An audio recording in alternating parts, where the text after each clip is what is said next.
ఇది హిందూ దేశం. ఇక్కడే కదా గీత రామాయణ భారత భాగవత గ్రంథాలు వచ్చింది. ఇప్పుడు ఎంత సెక్యులర్ అనేసి రాజ్యాంగం చెప్పినా కూడా అందరికీ హృదయాంతరాలలో తెలుసు ఇది హిందూ దేశము. అప్రతిహతంగా పోరాడుతూ ఉన్న హిందూ సైనికులందరికీ రామనామము అద్వితీయమైన శక్తిని అనుగ్రహించుగాక. అయ్యలు అమ్మలు అందరికీ నమస్కారం.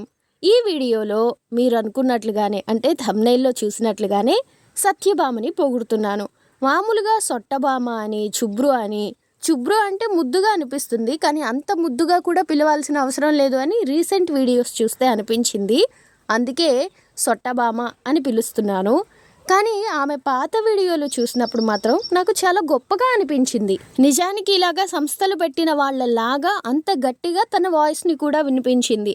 ఇంకా చెప్పాలి అని అంటే ఒక అడుగు ముందుకేసి హిందువులని సెక్యులర్ చవటలు అని, కుక్కలు అని, ఇలాగా ఎన్నో మాటలు అని వాళ్ళలో పౌరుషాన్ని తీసుకురావడమో, లేదంటే వాళ్ళకి అర్థమయ్యేలా చేయడమో, లేదా సెక్యులర్ కుక్కలు ఇంతే అని మామూలు హిందువులకి తెలియజేయడమో, ఇలాగా చాలా అంటే చాలా పదునైన మాటలు వాడుతూ వీడియోలు చేశారు.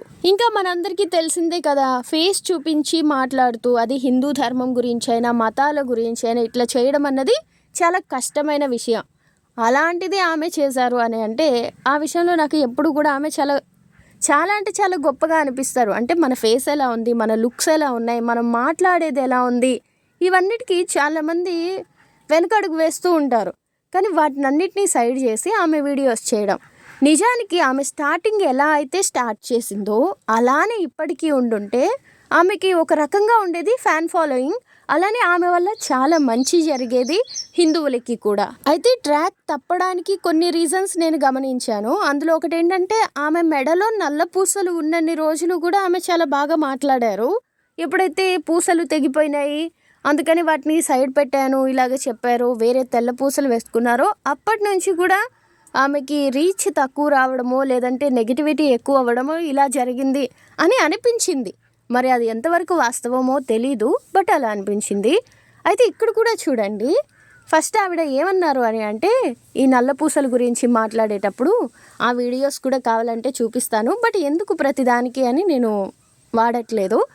ఇక నెక్స్ట్ వచ్చేసి అందరికీ కూడా ఒక హీరోయిన్ అయితే ఎలాంటి ఫేమ్ వస్తుందో ఆ ఫేమ్ రావాలి అని ఉంటుంది, అలా ఎంజాయ్ చేయాలి అని ఉంటుంది. ఎంజాయ్ చేయడం మీన్స్ జనాలతో ఇంటరాక్ట్ అవ్వడం అయినా, అలాంటి బట్టలు వేసుకోవడం అయినా, అలాగా మంచి కారుల్లో అలా తిరగడం అయినా, ఇంటర్వ్యూ ఇవ్వడమైనా, ఇలాంటివన్నీ కూడా చాలామందికి, అది ఆడవాళ్ళైతే హీరోయిన్గా, మగవాడైతే హీరోగా, ఎలా అయినప్పటికీ ఇలా ఒకలా ఉండాలి అనే అది చేయాలనిపిస్తుంది.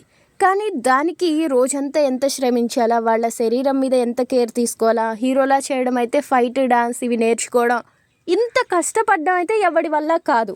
అలానే యోగాలో సిద్ధులు కూడా బాగా యోగా చేసేయాలని, కుండలిని శక్తి యాక్టివేట్ అయిపోవాలని, గొప్పగా కనిపించాలని, జనాలందరూ మన దగ్గర మోకరిల్లాలని, ఇలాంటివన్నీ అందరికీ ఉంటాయి. కానీ అంత సాధన చేయడం చాలా కష్టం. సేమ్ టు సేమ్ హిందుత్వంలో కూడా అంతే. ఇప్పుడు ఈ హిందువులాగా ధర్మరక్షకుల్లాగా ఒక పేరు తెచ్చుకోవాలి, ఒక ఐడెంటిటీ క్రియేట్ చేసుకోవాలి అని అంటే చాలా కష్టాలు పడాలి, చాలా పాటలు పడ్డా కూడా అలాంటి ఒక పేరు రాకపోవచ్చు. సో ఇక్కడ సత్యభామ లాంటి వాళ్ళకైనా చాలామందికైనా ఏంటంటే ఈ ఫేమ్ని ఎంజాయ్ చేయాలి, తొందరగా ఐడెంటిటీ క్రియేట్ అయిపోవాలి, అందరూ ఈమెకి ఏదో కంప్లైంట్ చేసినట్టు, ఈవిడేదో సాల్వ్ చేసినట్లు, ఇట్లాంటి ఒక డ్రామా రావాలి. అయితే దానికి టైం ఎక్కువ పట్టకూడదు, చాలా తక్కువ టైంలో అయిపోవాలి. సో ఈ భాగవతంని అడ్డు పెట్టుకొని ఫేమ్ తెచ్చుకోవడం కోసం ఆ శ్లోకాలు చెప్పగలగడం కూడా గొప్ప విషయమే, బట్ దానికి రకరకాల అర్థాలు ఈవిడ జోడించి చెప్పడం అన్నది, ఇంకా ఏదో ఈవిడికి అందరూ కంప్లైంట్ చేస్తూ ఉంటే దాన్ని ఈవిడ సాల్వ్ చేసినట్టుగా కొన్ని చెప్పుకోవడం, ఇదంతా కూడా హిందుత్వం కోసం ఏం చేస్తున్నాం అనే దానికంటే కూడా ఈ ఫేమస్ అవ్వడం కోసము, మన ఐడెంటిటీ క్రియేట్ చేసుకోవడం కోసము చేసే ఒక పనిలాగా వెళ్ళిపోయింది. అందులో అహం అనేది పెరిగిపోయింది.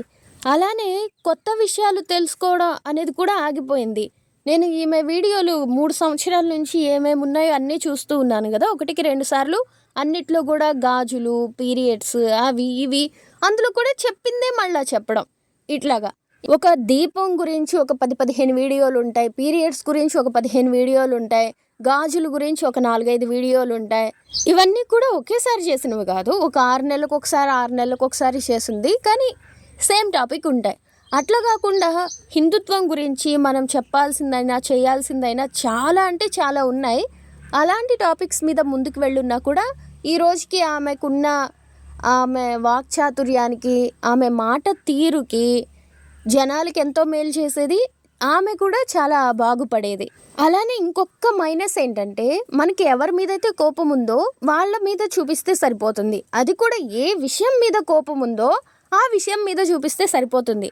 కానీ ఈమె డిఎస్పి అనే ఆయన మీద ఉన్న కోపాన్ని కరుణాకర్ అన్న, లలిత్ అన్న మీదకి తిప్పింది.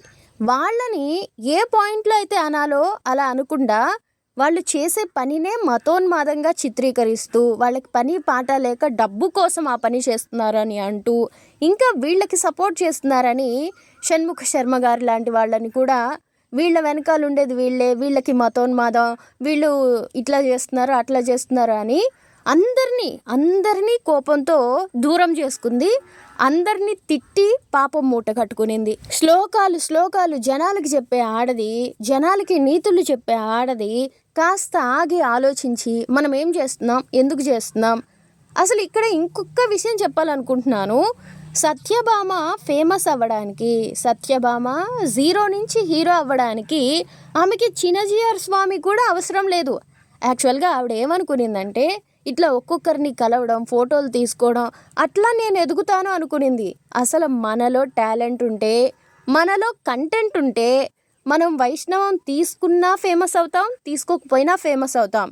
చిన్నజీఆర్ స్వామిని అడ్డు పెట్టుకున్నా ఫేమస్ అవుతాం, అడ్డు పెట్టుకోకపోయినా ఫేమస్ అవుతాం. లలిత్ అన్న, కరుణాకర్ అన్న వీళ్ళతో ఫోటోలు దిగినా దిగకపోయినా సత్యభామనే. తన గొప్పతనం తనదే. తనకి ఆ పేరు, అంటే తను ఏ పేరైతే కోరుకుందో అది తనే సంపాదించుకో ఉండగలదు.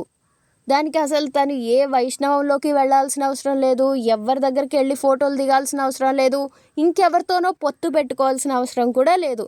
ఇంకా ఈ ప్రవచనకర్తల్ని ప్రశ్నించింది కదా, ఆ ప్రశ్నలో సత్యం ఉన్నప్పుడు తను అసలు దానికి వచ్చిన రియాక్షన్కి, కౌంటర్స్కి బాధపడకుండా, అది మనసులో పెట్టుకొని మళ్ళా అదే పాయింట్ని గుచ్చి ఇది చేయకుండా, సరే తెలిసినప్పుడు మీకే తెలుస్తుంది అని వదిలేసి, అడిగే రీతిలో అడిగి వదిలేసుంటే దానికి కూడా ఆమెకి ఫ్యాన్స్ అయ్యేవాళ్ళు. ఇలా ఏ రకంగా చూసుకున్నా ఆమె అడిగే ప్రశ్నలైనా, తీసుకొచ్చే టాపిక్స్ అయినా, చెప్పే విధానమైనా మెరుగుపరుచుకుంటూ, ఇంకో కంటెంట్లో హిందుత్వంకి సంబంధించి మేలు చేసేలాగా, హిందువుల్ని జాగృతం చేసేలాగా ఆమె వీడియోస్ చేసుకుంటూ ముందుకు వెళ్ళిపోయినా కూడా ఆమెకి ఈరోజు అంతకంత ఫ్యాన్ ఫాలోయింగ్ ఉండేది. మిగిలిన వాళ్ళే ఆమెతో మాట్లాడడానికి ఇష్టపడేవాళ్ళు. అంటే ఈ డిఎస్పి గారైనా, వేరే ఛానల్స్ వాళ్ళైనా సత్యభామ అని గుర్తించడం, పిలిచి సన్మానం చేయడం ఎక్సెట్రా ఏదో జరిగి ఉండేది అని నాకు అనిపించింది. మరి తనని అంత గొప్పగా అనుకోలేదో, లేదంటే తొందరపడిందో, అంటే తొందరగా పేరు రావాలా, అది రావడానికి వీళ్ళని కలవాలా, ఇట్లా చేయాలా, అట్లా చేస్తే అదవుతుంది, ఇట్లా చేస్తే ఇదవుతుంది, కొన్ని లెక్కలు ఉంటాయి కదా, ఆ లెక్కలు వేసుకొని ముందుకు పోవడం వల్ల దేవుడు లోపలున్న ఆ స్వార్థాన్ని ముందుగానే జనాలకి బయటికి పెట్టేశాడు. ఇలాంటి ప్రమాదకరమైన మనస్తత్వం ఉండేవాళ్ళు ఎప్పటికైనా ప్రమాదమే అనేదానికే భగవంతుడు కాలం రూపంలో ఇట్లా చేశాడేమో అని నాకు అనిపిస్తుంది. కానీ ఒక్కటి, శ్లోకాలు చదివి జనాలకి నీతులు చెప్పే ఆడది కాస్త ఆగి ఆలోచించి కరెక్ట్గా అడుగులు వేస్తుంటే ఈరోజు ఇలా అయితే ఉండేది కాదు. ఈమె వీడియోలకి మనం కౌంటర్ చేయాల్సి వచ్చేది కాదు. ఈమె ఎంతోమంది హిందువులకి, మహిళలకి మార్గదర్శకంగా ఉండేది అని మాత్రం అనిపించింది.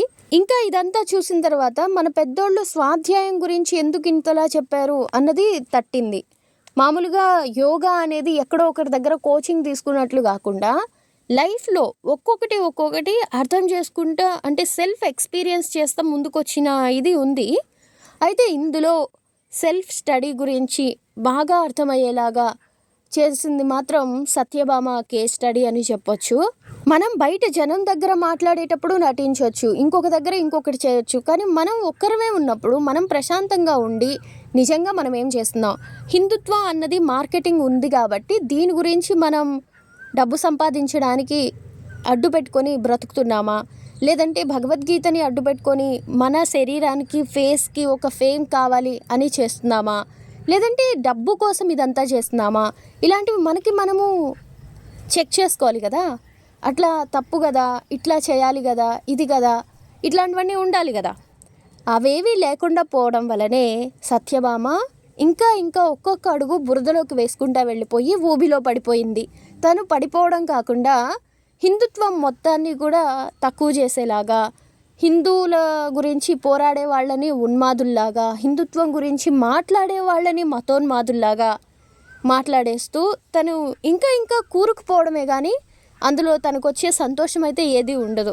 ఏదో లోపలున్న కోపాన్ని ఏం చేయాలి తెలియక యూట్యూబ్లో నలుగురిలో తక్కువ చేసి మాట్లాడేస్తే సల్లంగా ఉంటుంది కడుపుకి అనేసి చేయడం తప్ప, ఆ తాత్కాలికమైన సంతోషం కోసమే తప్ప ఇది దేనికి పనికిరాదు కూడా. అలానే చివరిగా మనందరికీ తెలిసిందే, అందరం స్వార్థపరులమే. కొందరు ఎవరో మహానుభావులు ఉండొచ్చు, అలాంటి వాళ్ళకి ఎప్పుడో కాలం కాటేసి మతి మారొచ్చు. సో ఎవరిని నమ్మలేం, ఎవరు ఎందుకు చేస్తున్నారో తెలీదు. కాబట్టి మనం అవతల వాళ్ళ నెగిటివ్స్నే పాయింట్అవుట్ చేసుకుంటా వాళ్ళు మీద కడుపు మంటని అందరి మీద కక్కుకుంటా అట్లా వెళ్ళిపోతే మనకి కష్టం నష్టం తప్ప ఎవరికి ఏం కాదు. ఇది అర్థం చేసుకొని ఉండాల్సింది సత్యభామ. సరే, కాలం ఎట్లా ఉంటే అట్లా కదా.